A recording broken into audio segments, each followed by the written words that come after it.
Feliz semana, feliz vida, feliz día para cada una de las personas que están conectadas en este pequeño espacio. Bienvenidos a este podcast llamado Mi Voz Se Escucha.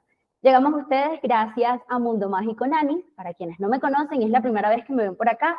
Mi nombre es Julie, yo soy actriz y creadora de contenido, pero también soy docente de primera infancia. El día de hoy quisimos empezar esta serie de podcast, ya dijimos que queríamos que esto fuera una pequeña ventana para que personas como nuestra invitada del día de hoy pudieran elevar su voz, para que pudieran seguir haciendo esto de compartir con las masas información de alto valor.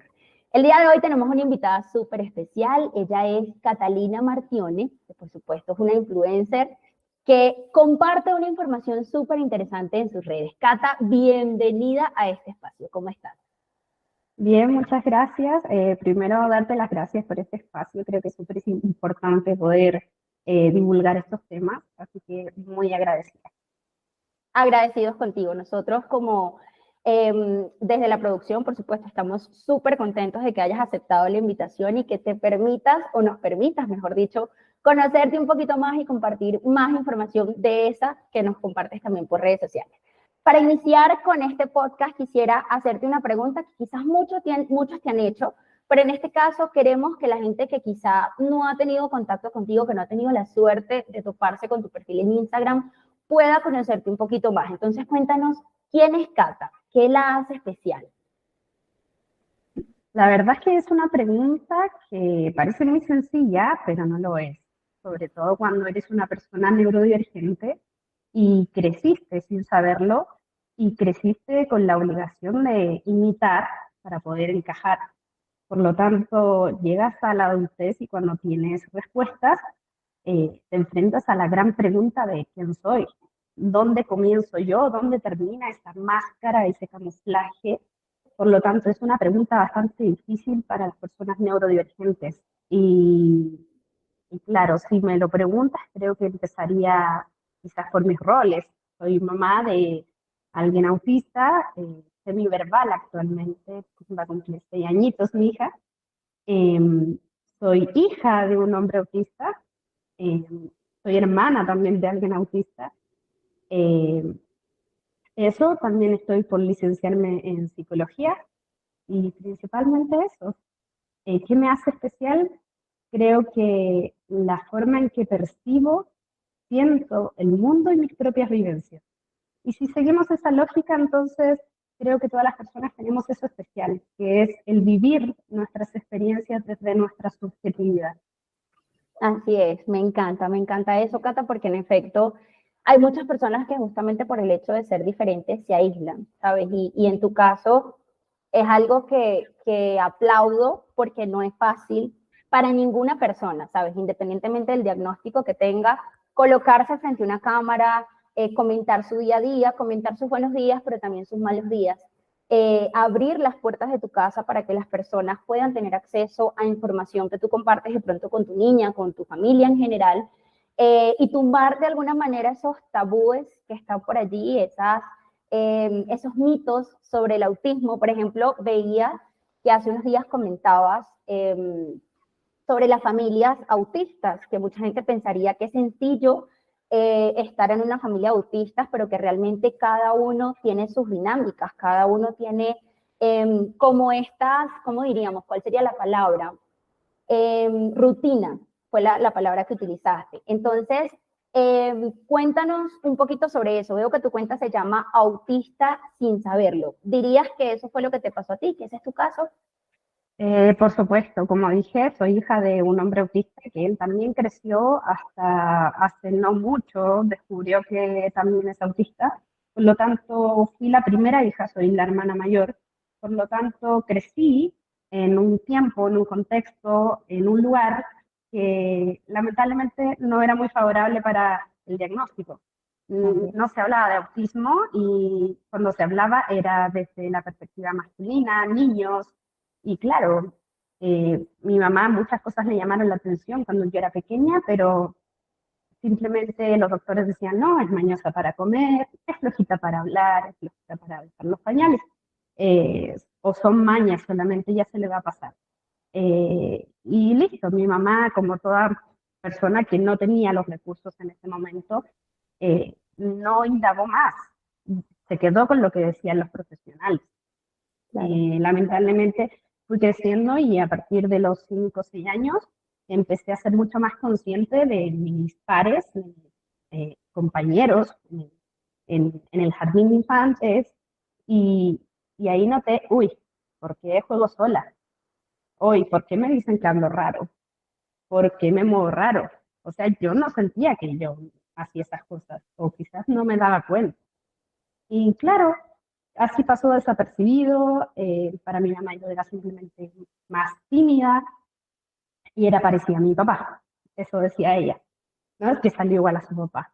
Y claro, fui creciendo y llegué a los 8 años y fue la primera vez que escuché la palabra autismo. Y fue en consulta pediátrica con mi hermano, en donde le dijeron a mi mamá que probablemente mi hermano era autista. Y, y ahí fue la primera vez que escuchaba la palabra autista. Y aún así no se dieron cuenta que yo también lo era porque se entendía desde la perspectiva masculina. Eh, es el legado de la historia del autismo es que se estudió desde infantes varones. Por lo tanto, eso influyó mucho en que actualmente hay una gran deuda con las niñas que ahora son adultas y que no tienen su diagnóstico. Claro. Así que crecí y a los 8 años, lamentablemente, por lo desgastante que es camuflar y este rechazo social sin saber por qué, llegué a una depresión infantil. Y, y por eso fue mi motivo de consulta que llegué al psicólogo y psiquiatra. Y ahí empezaron a notar ciertas cosas. Ahí me diagnosticaron también TDAH tipo inatento. En eso sí la chontaron. Ok. Pero todo lo demás, hubo una confusión. De repente esto encajaba con trastorno del pánico. Y después decían, no, pero no encaja. Después con trastorno bipolar, no, pero no tiene sentido. Y después con otro diagnóstico. Y así, y un montón de diagnósticos errados. Y el último que recibí fue el trastorno límite de la personalidad, o más conocido como borderline. Y claro, por mucho tiempo creí que ese era. Hasta que hubo un gran cambio que hizo que me lo replanteara y efectivamente no era borderline. Así que creo que sí, el nombre autista sin saberlo refleja todo eso, la deuda histórica que hay con las personas autistas que no tenemos el diagnóstico desde la infancia. Claro, así es. Y súper interesante porque fíjate que hay muchos papás y de hecho justamente por eso nació este podcast, porque queremos que los padres puedan tener acceso a la información y que padres de niños y niñas autistas puedan saber cómo, quizá no qué hacer, porque obviamente cada persona es un individuo, pero sí cómo tener las herramientas para buscar la información correcta y la información adecuada. En mi caso, por ejemplo, que trabajo con niños, me he dado cuenta que es tan importante hablar del autismo para los niños autistas como para los niños que no son autistas, porque también deben tener esa información. Entonces quisiera preguntarte, ¿cómo ayudarías desde tu ventana, desde tu trinchera, desde tu espacio, en este caso, que es ser influencer de alguna manera, cómo ayudarías a las personas que aún no conocen su diagnóstico? O sea, ¿qué les dirías? ¿A qué lugar las invitarías? ¿Qué tipo de profesionales crees que son los adecuados en este caso? Primero, para aquellos que ni siquiera sospechan que podrían ser autistas y que ya son adolescentes, adultos, decirles que no normalicemos sensaciones como que estoy roto, que algo está fallado o que no encajo. No normalizar esa sensación, sino que preguntarse por qué y buscar ayuda. Lo ideal fuese ayuda profesional con los especialistas, pero lamentablemente actualmente para muchos es un privilegio. Pero si se dan las posibilidades, lo ideal siempre es poder recurrir a un profesional, psiquiatra, neurólogo, que son los médicos que diagnostican autismo, o partir con un psicólogo y que haga una evaluación general, indagar en esa sensación y ver qué resulta. Y si ya sospechan de que es autismo, y no están seguros, que muchos pasamos por el síndrome del impostor, es muy común. Es esto, buscar más personas autistas, escucharlos, sus relatos en primera persona, porque esto les brinda como un abrazo cálido de no estás solo, no estás solo y lo que te pasa, confía en lo que te pasa, no solo te pasa a ti y nos tienes a nosotros, por último, para sentir de que no eres la única persona que está pasando por esto. Y ese sentido de pertenencia es muy sanador. Y, y si tienen las posibilidades de poder llegar a un diagnóstico oficial y hacerlo, es lo ideal. Es difícil, tanto por lo económico como mentalmente. Es muy desgastante. Ir al psicólogo es ir a darte cuenta de cosas que no sabías que te estaban sucediendo, es ver tus heridas de infancia y al recibir el diagnóstico de autismo, en mi caso, es plantearte toda tu vida desde otro discurso y puede ser muy abrumador. Así que es un gran paso que yo los invito, que no va a ser fácil, pero que vale la pena 100% para el autoconocimiento y para una mejor calidad de vida. Y sobre otros autistas, que esto creo que es una de las cosas más importantes y que yo me he topado mucho, es que hay autistas que ya están llegando a la adolescencia y que tienen el diagnóstico, sus padres lo saben, pero ellos no lo saben. Y eso es, yo diría que no le tomamos el peso de que el niño no sepa, porque Claro, el niño va creciendo y se va dando cuenta, va fijándose en su entorno y va con estas preguntas que te mencionaba: ¿por qué juego solo? ¿Por qué hago esto? ¿Por qué los otros entienden ese chiste y yo no? Y esos detalles que parecen tan sutiles, o que la misma característica autista pareciera que estuviese ausente y que puedes perfectamente hablar en frente de él y no va a darse cuenta, se dan cuenta de todo, nos damos cuenta de todo. Por lo tanto, crecer con esta pregunta sin una respuesta puede ser muy abrumador, doloroso incluso, y te puedes sentir muy confundido, más cuando vas llegando a una etapa de la adolescencia que es tan compleja, tanto para niños neurotípicos como para niños autistas. Así que los invito a los papás también a poder hablar estos temas. Si les complica, siempre pedir consejos con los terapeutas que tengan a sus hijos, pero entre más temprano lo hagan, es mejor. claro. Sí, gracias por ese consejo, Cata, porque en efecto no es lo mismo que lo diga una persona que no tiene idea sobre el tema a que lo comente alguien que está dentro de todo esto, ¿no?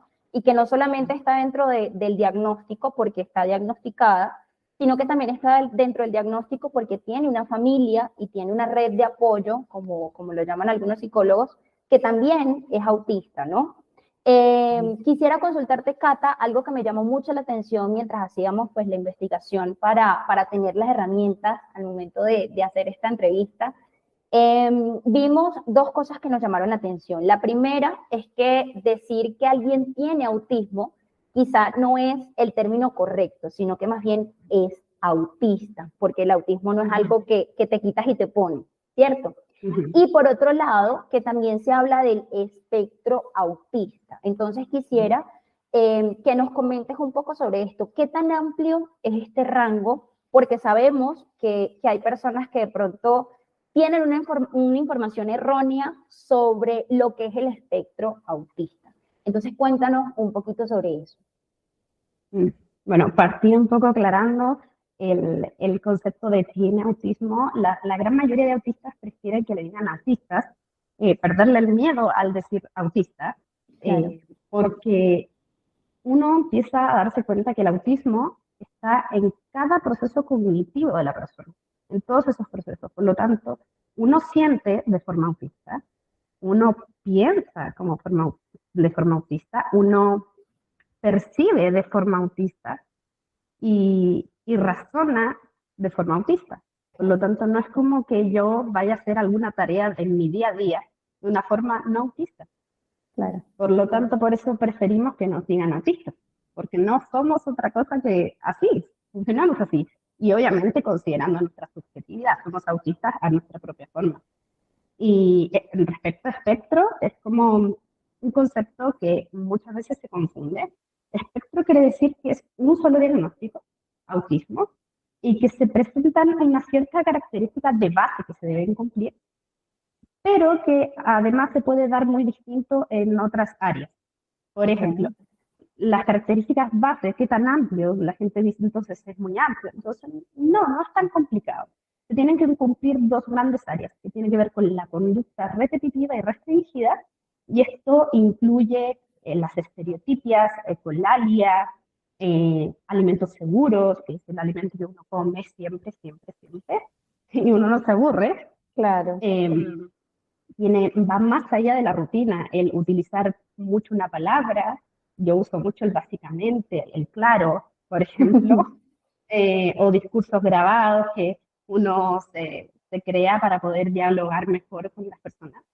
Eso también tiene que ver con restringido y repetitivo.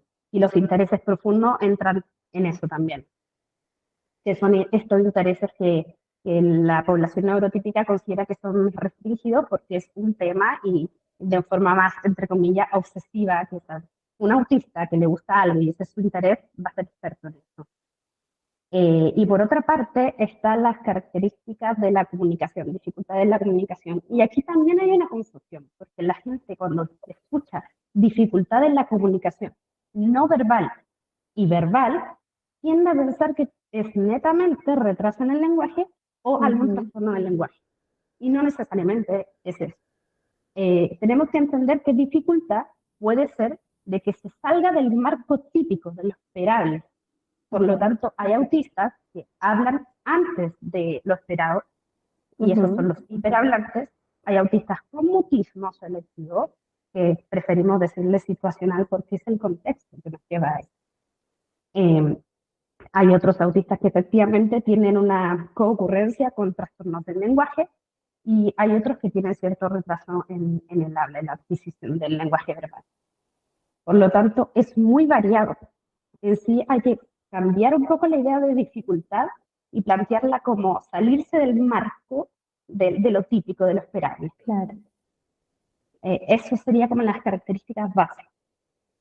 Súper, gracias por aclararlo, Cata, porque hay mucha gente que no lo tiene claro.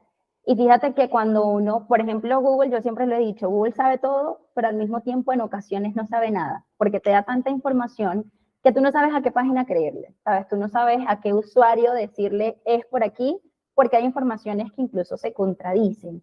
Entonces, súper importante, por eso te decía al principio que maravilloso, que estaba muy contenta de que estuvieras acá, porque eres la persona, por mucho, la más indicada para darnos esta información y que quienes nos ven y nos escuchan en diferido puedan también tener esas herramientas y contrastar, ¿sabes? Porque hay madres que tienen hijos con autismo y no saben que los hijos tienen autismo, porque ven normal los patrones de conducta.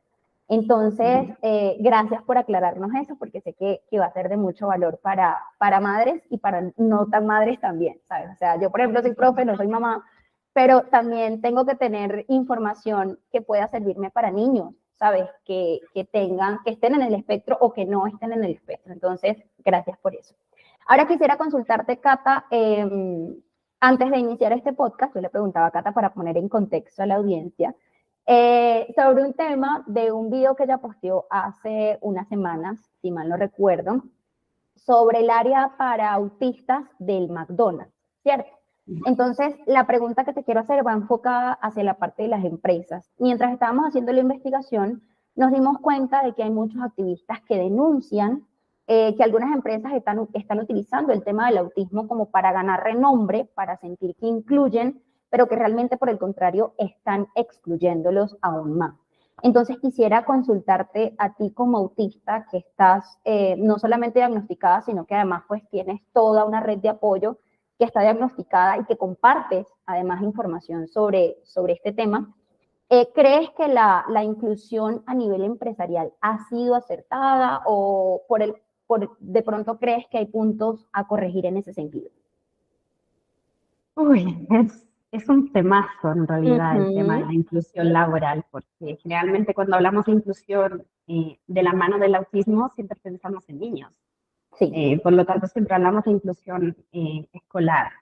Y cuando hablamos de inclusión laboral, la verdad es que estamos muy al debe con la comunidad autista, porque a nivel mundial la tasa de desempleo está muy alta para los autistas. Lamentablemente muchos no logran tener un empleo. Por lo tanto, ya de partida la selección de personal ya tiene falencias, por así decirlo. Porque hay que entender que la dinámica de la entrevista es desde una lógica neurotípica, que implica interpretar el lenguaje no verbal, interpretar expresiones faciales, cosas que para una persona autista pueden ser difíciles. También el predecir más o menos lo que la persona que te está entrevistando quiere escuchar. La persona autista no es muy hábil en esto. Por lo tanto, ya entra con una desventaja al momento de este proceso de selección. Luego vienen estas empresas que aplican test para poder seleccionar. Todos los test, ya sea para el trabajo, los de personalidad, todo eso, está hecho también desde la lógica neurotípica. Por lo tanto, un autista, un TDAH, un disléxico, todo va a arrojar otra cosa, Claro. fuera del marco que se busca. Por lo tanto, al arrojar esto, las empresas no lo van a interpretar como un potencial de un capital diverso, un capital humano diverso, sino que lo van a ver como señales de alerta de esta persona no la vamos a contratar. De partida, ahí ya partimos muy mal. Claro. Pero claro, si nos ponemos en el supuesto de que logró entrar a una empresa. Aquí está el otro desafío, que muchas empresas contratan para evitar impuestos. Entre más personas con discapacidad, el impuesto baja. Hay otras empresas y en algunos países reciben bonos por persona con discapacidad contratada. Por lo tanto, eso no es hacer adaptaciones. Simplemente he sabido mucho de también de personas con síndrome de Down que están contratadas y sus familiares me han dicho está de adorno, no lo dejan hacer nada. Claro. Y es muy lamentable porque se pierde mucho potencial. Una empresa que no aprovecha la diversidad es una empresa que está destinada a estancarse. Así es. Y eso es lo que está sucediendo muchas veces. No se está aprovechando el capital humano que hay en la diversidad. Y otras empresas, claro, contratan por este sello inclusivo que tú decías. Y al momento de llegar a la empresa no hay ningún tipo de adaptación. Y a veces hay adaptaciones que son tan básicas como, por ejemplo, no usar luces, por ejemplo, de estas que son más blancas, sino como luces cálidas. Eso ya facilita mucho la vista y tu rendimiento es mucho más amplio porque no se te cansa tanto la vista. Claro. Para los autistas que son más sensibles a la vista. Cosas como permitirnos el teletrabajo. Hay muchas labores en empresas que se pueden hacer perfectamente por teletrabajo y creo que eso es de las cuantas cosas positivas que podríamos sacar de la pandemia, que el teletrabajo salió mucho más a la luz y que sí funciona. Y a muchas personas autistas sí les funciona. Claro. Y pueden ser mucho más productivas. Y otras adaptaciones que tienen que ver con cosas tan sencillas como permitir, por ejemplo, usar audífonos, que son chiquititos para la cancelación de ruido, pero que permiten que uno escuche la conversación. Y lo demás es hablar del tema. Muchas personas autistas me han llegado comentando del bullying que reciben de parte de sus colegas. Y eso, yo creo que la única forma de erradicar eso es que conozcan del tema. Hacer charlas, capacitaciones y entender este mundo y lo valioso que puede ser para una empresa esta diversidad. Así es. Creo que solo eso, el conocimiento es poder. Tal cual. Nunca mejor dicho, no creo que no vamos a encontrar otra frase más precisa para definirlo. Cata, sabes que yo, como te comentaba, pues yo trabajo con niños y algunos de ellos están dentro del espectro autista. Yo he notado que ellos tienen una concentración tremenda, o sea, es increíble lo mucho que pueden concentrarse en una tarea, pero se descolocan cuando salen de esa estructura, ¿sabes? Me ha tocado muchísimo hacerles contención, primero porque como docente, cuando estamos en un ambiente con niños, debemos ser su lugar seguro, ¿cierto? Sobre todo cuando están los que tienen como este tema con el tema social, o sea, que no se les hace fácil hablar con otros niños, de pronto integrarse, como puede hacerlo otro niño porque está justamente como con muchas cosas en su cabeza. Entonces, se descolocan mucho cuando salen de la estructura. En ese caso, ¿qué nos podrías recomendar? O sea, ¿qué recomendación tú dices? En esos casos, lo ideal es que, no sé, abraces al niño, lo ideal es que se sienta escuchado, lo ideal es que se sienta validado emocionalmente. O sea, ¿qué recomendación, perdón, qué recomendación darías en ese caso puntual de un niño cuando lo sacamos de su estructura, bien sea por desconocimiento, porque puede pasar? Quizá la mamá no nos ha comentado que el niño es autista, está en su primera semana de clases y estamos apenas conociendo cómo es su estructura, pero ¿qué recomendación nos podrías dar en este caso puntual? Bueno, en el caso de que, claro, no se sepa que es autista y se desregula, lo principal es poder disminuir todos los estímulos posibles. Ok. Y lamentablemente es un poco difícil cuando tienes más alumnos que hacen ruido, Sí. te preguntan qué es lo que sucede, o incluso lo ven como algo divertido, uno no sabe cómo pueden reaccionar. Lo ideal es que en lo posible, cuando veas al alumno, siempre es, las personas no se dan cuenta, pero siempre hay un periodo de latencia donde está a punto de estallar este tipo de crisis, porque también hay tipos de crisis, pero este tipo de crisis que se ve más exteriorizado, siempre se ve como que se empieza a poner más inquieto, se mueve más y ver esas señales sutiles y aprovechar ese instante para poder, si quieres, sacarlo de clases y poder contener lo mejor posible. No es necesario ni siquiera hablar, a veces simplemente darle su espacio. Y ahí es un poco difícil en realidad, porque hay autistas que detestan los abrazos y otros que sí. Por eso es importante igual lo antes posible, antes de que entren a clase, las mamás y los papás puedan conocer quiénes van a ser sus docentes y poderles informar. Así van a poder saber qué hacer en esa situación. Porque perfectamente hay autistas que tú lo abrazas fuerte y le das una palmada fuerte así en la espalda y ya empieza a relajar. Hay otros que lo abrazas y tienes que mecerlos un poco y listo. Y hay otros que simplemente silencio, bajar los estímulos. Pero en general bajar los estímulos es como la clave. Ok. Y, y ya sabiendo que un alumno es autista, es lo que te dicen siempre, es estructura y anticipación. Pero cuando te dicen esas cosas, como que uno se pregunta, ¿pero cómo lo hago? Sí. ¿Cómo lo hago? Claro, ¿cómo lo hago? Y es esto, a veces cuando te explican una actividad, lo que es obvio para la mayoría, para el autista No lo no lo es. es. Por lo tanto, puedes, por ejemplo, si en la clase van a haber 3 actividades, vas a decirle, van a haber 3 actividades. Primero esta, y le pones un nombre, actividad de los osito, actividad de los números y actividad de recortar. Y le dices, en este orden van. Y si vas a hacer algo entre medio, le dices, primero vamos a hacer esto después de hacer la actividad de los osito, después de esta actividad vamos a hacer otra cosa. Y en cada actividad, como les cuesta un poco el tema de dejar el tiempo, esta concentración, el hiperfoco, es algunos, que yo lo utilizo con mi hija mucho, es la técnica de poner papelitos, por ejemplo, 3 papelitos, y yo le voy a explicar, yo te voy a ir sacando un papelito cuando se vaya acabando el tiempo, y cuando saque el Ok. último, se acaba el tiempo. Y puede que se inquiete un poco. Y ahí es importante ser más flexible de dejar herramientas de apoyo que son como estas, los squishy, que son juguetitos para apretar, antiestrés, cualquier cosa que ayude a regular, eh, que pueda tener acceso a eso y que ser más flexible en eso. Pero Claro. eso ya va a ir facilitando y entender que esa es una rutina de, cuando se acabe ese papelito, yo voy a terminar la actividad. Y si no la termina, decir, está bien, que eso es lo otro. Muchos autistas son muy perfeccionistas y queremos terminar y queremos hacerlo bien. Sí. Y nos toma mucho tiempo por eso, porque a veces no hacemos bien algo y arrancamos la hoja y empezamos otra vez, otra vez. O a veces, a mí me pasaba mucho que me demoraba más en pensar ciertas cosas porque el autista tiene muchos datos almacenados en su cerebro. Ok. Y eso yo digo que eso es como una librería. Y cuando hay una librería tan grande, encontrar un libro toma tiempo. Está Por lo difícil, tanto, claro. así funciona.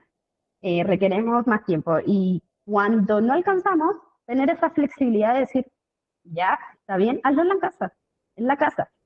Y por eso también conozco un caso, conozco muchas niñas autistas, conozco el caso de 2 gemelas y una de ellas es fanática de los gatos. Y no había caso para que hiciera otra actividad y solo quería seguir en esta. Y la profesora encontró de que pegándole un sticker de gato en la hoja de la siguiente actividad, se interesaba en esa hoja. Por lo Ok. tanto, es muy importante quizás incorporarle cosas que llamen su atención, que sean de su interés, que vayan facilitando esa transición de una actividad a otra. Y eso, y creo que lo importante es poder tener mucho diálogo con sus terapeutas. Vas a saber qué puedes aplicar con esta persona, porque si no conoces al individuo, vas a caer en lo mismo, en tratar de aplicar lo mismo para todos y no funciona así. Eso es lo Claro. difícil de ser docente y Ujú, tener alumnos autistas, porque cada sí. uno es un mundo. Sí, es que los niños en general, bueno, los seres humanos en general somos justamente individuos, y aún cuando hablamos de neurotípicos, que pues son las personas que no están diagnosticadas en este caso, corrígeme si me equivoco, estoy en lo correcto, las personas Eh, que no tienen el diagnóstico, ¿cierto? Que no tienen ningún tipo de diagnóstico. el, el, claro, que no tiene ningún tipo de diagnóstico, pero más rigurosamente neurotípicos son aquellas Ujú, personas que tienen un neurofuncionamiento, una mente dentro de los estándares típicos, de lo ok. esperable. Exacto, de lo esperable, nunca mejor dicho. Listo, entonces cuando hablamos en general de los neurotípicos, ya entendemos que cada persona es un universo entero.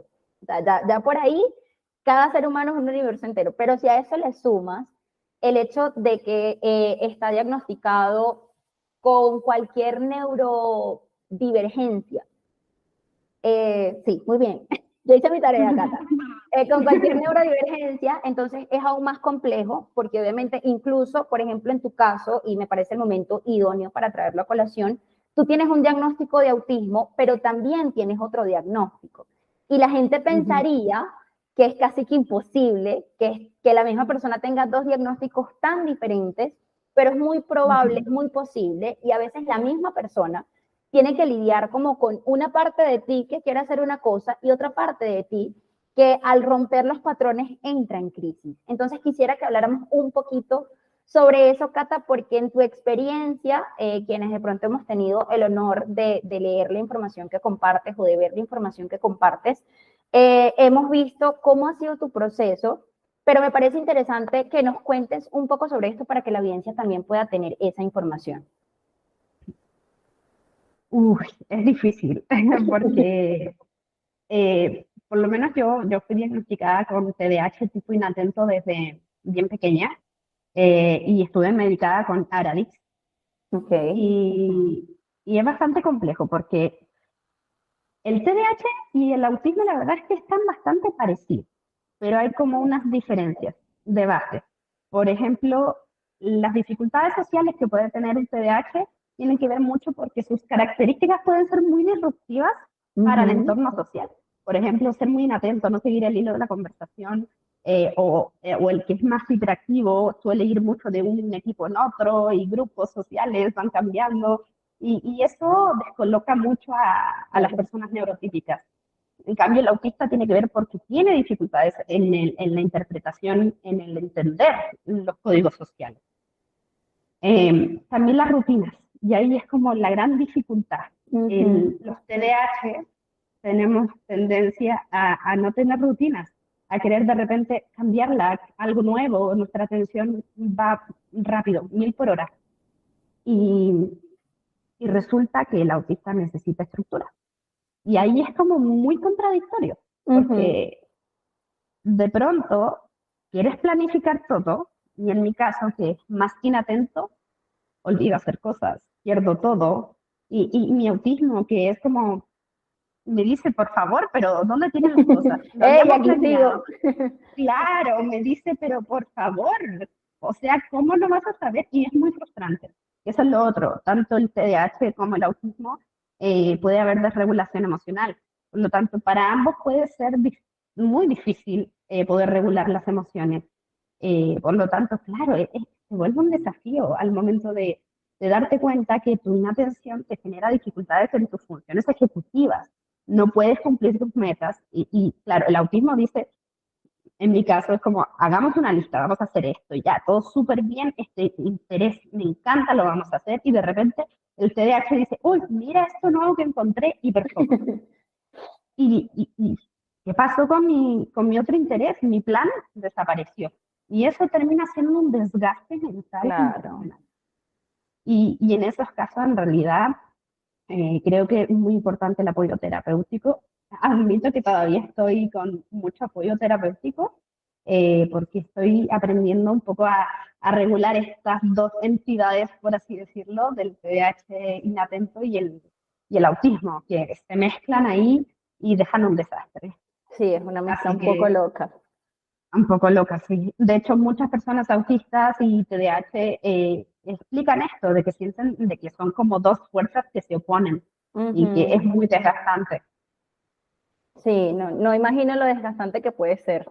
Porque es que yo estuve leyendo sobre ambas cosas y yo decía, ¿cómo es posible? O sea, es que son muy diferentes en muchas cosas. O sea, hay cosas en las que sí se parecen mucho y de pronto la gente que sabe de las cosas que se parecen va a decir, bueno, pero no son tan diferentes. Sin embargo, al momento en el que te pones a detallar puntualmente, una cosa va a un extremo y la otra cosa va al otro extremo. Entonces, puedo hacerme una idea, aunque no puedo entenderlo con exactitud, de que comentas lo difícil que puede ser. La verdad que no me imagino lo duro que puede ser porque está difícil, está muy difícil. Incluso a mí me cuesta también entenderlo. Sí, es que son dos cosas que de verdad, o sea, son súper diferentes. O sea, tú no pensarías y estoy segurísima que hay mucha gente que dice que no es posible. Gente que obviamente no tiene las herramientas, no tiene la información y tampoco se da la tarea de buscar recursos informativos. Pero hay mucha gente que quizá ve la información y dice, es imposible que una persona pueda tener estos dos diagnósticos. O sea, no existe la posibilidad, pero sí existe. Aquí te tenemos, Cata.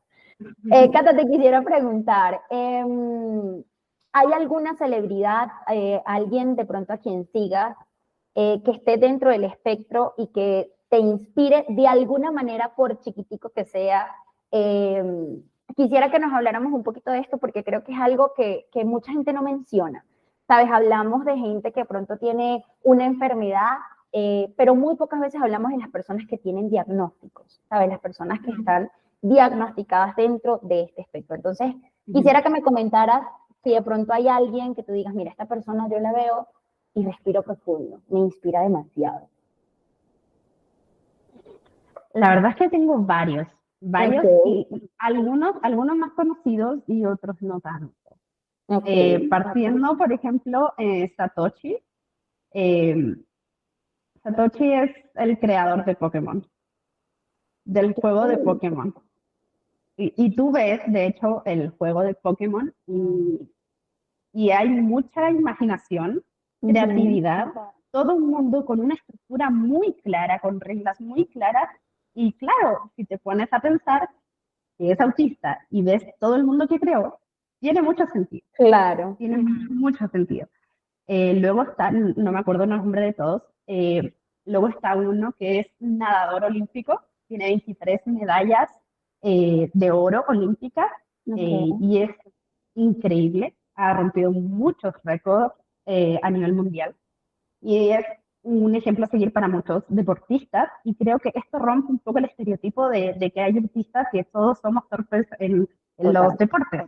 Bueno, en mi caso sí, pero Soy la excepción a la regla. claro, pero hay otros que, claro, se les da muy bien el tema del deporte. Así que creo que es muy buen ejemplo. Luego está más conocida Temple Grandin, que de hecho tiene la película que salió en 2010, el de Temple Grandin, Okay. que es experta en conducta animal y es activista. Contribuyó mucho a la comprensión de la comunidad autista. ¿Qué más? Eh, mm, Hikari Oe, si ahí me acordé, él es autista no verbal Ok. y tiene multidiscapacidad desde nacimiento y además es compositor de música clásica, que Wow. se inspiró en su sensibilidad auditiva porque le fascinaba el sonido de las aves y ahí se inspiró y sus obras son fantásticas, así que si pueden buscarlo, sería fantástico. Lo buscaré, lo buscaré. Y también está Emma, no me acuerdo muy bien su apellido, siempre olvido los nombres, pero su blog, su sitio web es Emma's Hope Book y ella es no verbal y ahí ella escribe historias, reflexiones, poemas y creo que es un blog súper amigable para las personas que quizás les cueste buscar información es muy amigable para poder llegar a alguien que es no verbal y poder conocer todo este mundo, porque algo que se habla mucho, que los que hacemos activismo generalmente somos hablantes o que somos los que necesitamos menos apoyo en conocer nuestra vida, Ajá. y que los verbales, los no verbales, perdón, no están, pero sí están, pero en otras plataformas, en otros lugares, solo hay que buscarlo. Así que si la pueden buscar, es fantástica. Hizo una gran reflexión sobre una investigación que ella estaba haciendo sobre la comunicación alternativa y aumentativa. Así que, fantástico, Hay que los buscarlo también. recomiendo. Bueno, ya tenemos varios nombres que en este momento pues, nos han puesto en contexto. Estoy segura que algunos seguramente no tenían la información, por ejemplo, del creador de Pikachu, del videojuego. Yo tampoco lo sabía. O sea, realmente agradezco que lo hayas traído a colación, porque no pensaríamos quizá que un autista, por lo que mencionabas, que un autista puede ser capaz de ciertas cosas, ¿no?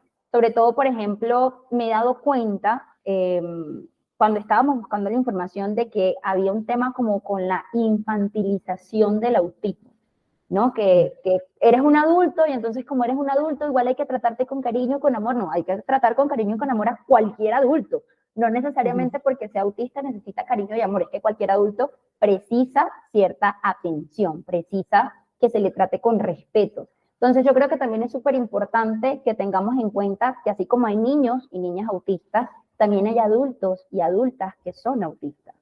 Y que día a día tienen que de alguna manera lidiar con todo un entorno que está codificado para personas no autistas, ¿sí? Hay que reconocer que el mundo a veces es complejo para quienes no tienen pues, ningún tipo de diagnóstico, es aún más complejo para quienes no entienden realmente qué está pasando y tienen de pronto diagnósticos que chocan, ¿sí? Como es tu caso, por ejemplo, algo que te puede causar comodidad por un lado, te puede causar una incomodidad terrible por el otro. Quisiera que nos contaras, Cata, vi por allí que eres estudiante de psicología. Me llamó muchísimo la atención porque pues la psicología trabaja con la conducta humana, estudia la conducta humana. Entonces quisiera que nos contaras un poquito y que compartieras con nosotros cómo ha sido ese proceso, cómo crees que esa información ha calado en ti, cómo crees que esa información te ha beneficiado para poder brindar más información a quienes de pronto no la tienen y por supuesto tener más herramientas para tu entorno. Bueno, eh, sinceramente, yo cuando me inscribí en psicología, que fue mi gran y única opción para estudiar, yo no sabía que era autista todavía. Fue en el 2019 que ingresé. Y la verdad es que yo me inscribí netamente porque, a diferencia de mis compañeros que decían que querían hacer un aporte y ayudar, yo lo primero que dije muy sinceramente, que ahora sé que ese no filtro que tengo tiene que ver con el autismo, y dije, no me interesa ayudar, solo quiero conocer a las personas y entenderlas.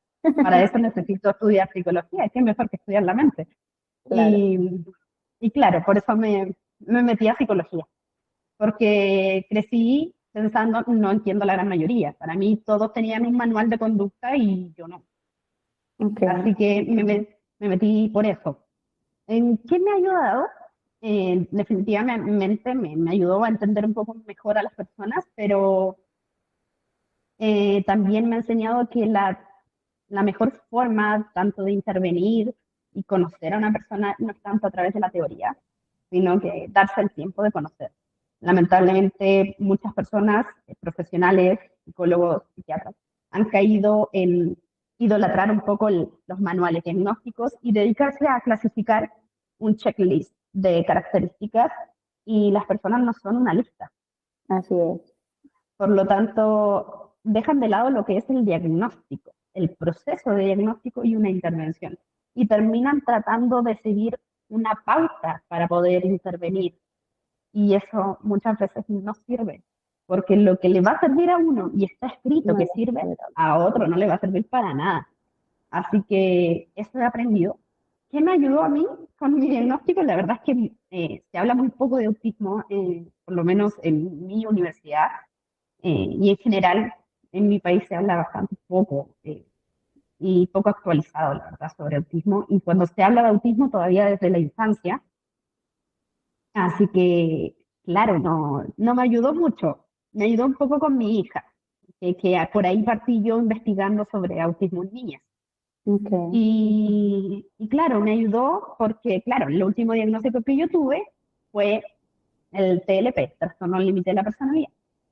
Y estudiar psicología me hizo conocer otros diagnósticos y los criterios para diagnosticar esto. Ok. Y empecé a darme cuenta que este diagnóstico que yo tenía, muchas cosas no hacían sentido, no tenían para nada sentido, no encajaban conmigo. Y ahí empecé a cuestionarme. Y eso tuvo convergencia con recuerdos de mi infancia, comentarios de mis familiares que me decían, oye, tú haces lo mismo que tu hija. Ujú. O hoy cuando eras niña hacías lo mismo. Y yo, oh, eso me llama la atención. Claro. Y buscando información, todo eso se mezcló y el resultado fue que descubrí que mi diagnóstico en ese entonces estaba errado. Y fue una gran sorpresa. Y, y eso fue lo que dio pie también a empezar a investigar.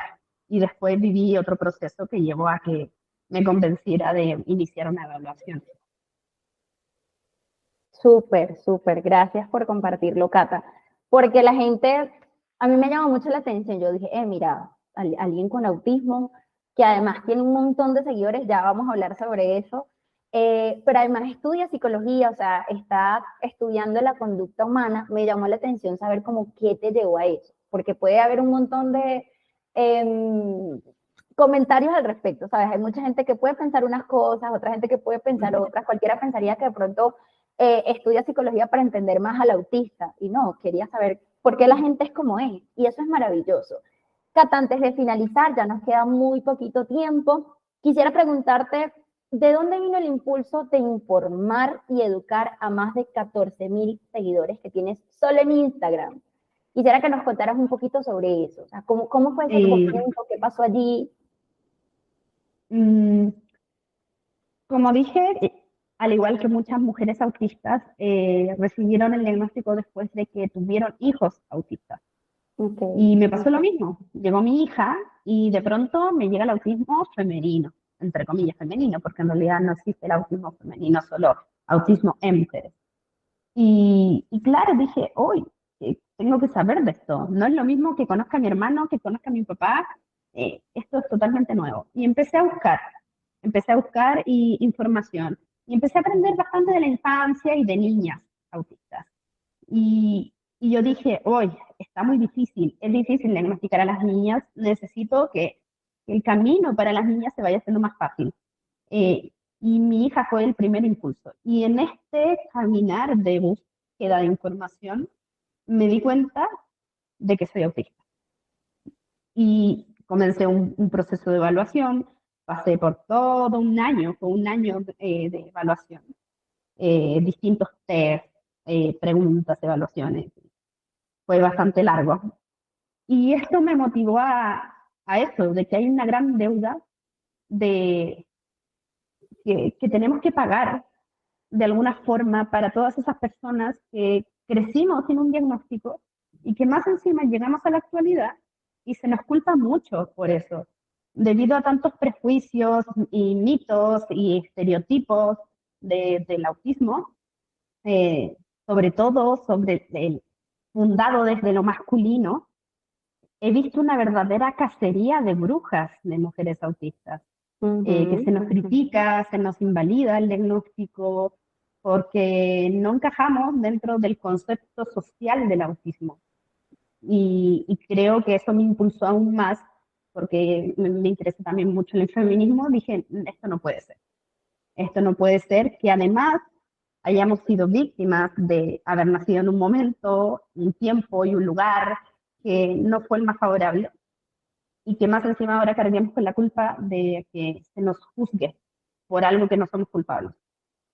Y eso me motivó y querer informar. Y quiero que ojalá llegue lo más lejos posible. No sé qué tan lejos llegaré, pero si puedo generar un cambio, aunque sea un poco, con eso yo ya me doy por pagada, por satisfecha. Y, y eso en realidad, quiero que el camino para las futuras generaciones sea más fácil. Gracias, Cata. Bueno, se nos acabó el tiempo por el día de hoy. Espero que pronto podamos vernos nuevamente. La pasé súper bien conversando contigo. Espero que también te hayas sentido cómoda. Antes de finalizar, quisiera pues que nos comentaras algo a la gente autista, ¿sabes? Algo que le quisieras decir, aprovechar este espacio para las personas que de pronto sienten que el mundo no es para ellos, porque tú creo que en ese sentido has sido un ejemplo de que no importa el diagnóstico que tengas, siempre que tengas algo que te impulse o alguien que te impulse, como en tu caso tu hija, puedes llegar tan lejos como te lo propongas. Entonces quisiera que pues, nos compartieras un mensaje desde ti, desde tu ser de Cata, para toda nuestra audiencia autista que en este momento está escuchando este podcast. Les diría primero que son únicos a su propia forma, que está bien tener días malos, está bien que detestes a veces incluso ser artista. ¿Quién no a veces ha querido que las cosas fuesen más fáciles? Por lo tanto, no voy a dar un discurso color de rosas, es difícil, pero no estás solo, no estás sola. Habemos muchos autistas, más de lo que se cree. Y, y es eso, busca a tu comunidad, busca a más autistas. Para padres que tienen hijos autistas, denle la oportunidad de conocer a más autistas, porque eso ayuda mucho como referentes y se siente como eso, un abrazo cálido de no estás solo. Y para aquellos que recibieron el diagnóstico tarde, es el momento de sanar, es el momento de conocerte, de enfrentar esa difícil pregunta de quién soy y responderla desde tu subjetividad y no que otros te digan quién eres y eso, sanar y aceptar esas heridas, no desde ese punto de vista de, wow, esto me hizo más fuerte, no, nosotros somos fuertes, solo que esas situaciones nos hacen sacar esa fortaleza, sino que es parte de nuestra historia, es parte de nuestra historia y hay que abrazarla y sanar y conocerse. Creo que conocerse es muy poderoso. Eso. Qué bello esas palabras y qué bello ese mensaje, Cata, de verdad, muchísimas gracias. Gracias por haber aceptado esta invitación, gracias por habernos compartido tanta información supremamente valiosa, gracias sobre todo por atreverte, porque sé que no es fácil lo que haces, sé que a veces no es fácil lidiar con la presión social que se tiene a través de las redes sociales, sin embargo, agradezco y honro profundamente que te sigas dando la oportunidad de seguir informando, porque hay gente que en verdad necesita ese abrazo, como tú dices, necesita ese espacio seguro para poder sentirse libre de ser quien es. Y creo que tu cuenta ha sido un espacio seguro para muchas personas, así que muchísimas gracias por eso. No, gracias a ti por invitarme, es un gusto y si este podcast le sirve a alguien, yo feliz, eh, estoy contenta. Fue difícil al comienzo porque soy muy nerviosa, pero se logró y fue muy grato poder conversar contigo, eres muy, muy amable. Eh, y eso, espero que esto le sirva a muchos y que estoy contenta si a más de alguno le gustó mi cuenta y lo siento un lugar seguro. Creo que eso, con eso yo ya me doy por pagada. Así es. Eso. Gracias, Cata. Bueno, tu cuenta es Autista sin saberlo, ¿correcto? Igual van a dejar por aquí los usuarios. Gracias a todas las personas que llegaron hasta acá. Recuerden que este podcast se llama Mi Voz Se Escucha y llegamos a ustedes gracias a Mundo Mágico Nani. Mi nombre es Julie Medina. A partir del día de hoy voy a ser la conductora de este espacio. Gracias por estar con nosotros. Gracias por quedarse hasta el final. Gracias por consumir nuestra información. Esperamos ambas que tengan un feliz día, una feliz noche, una feliz semana, un feliz fin de semana, independiente del momento en el que veas este contenido. Hasta la próxima. Bye bye.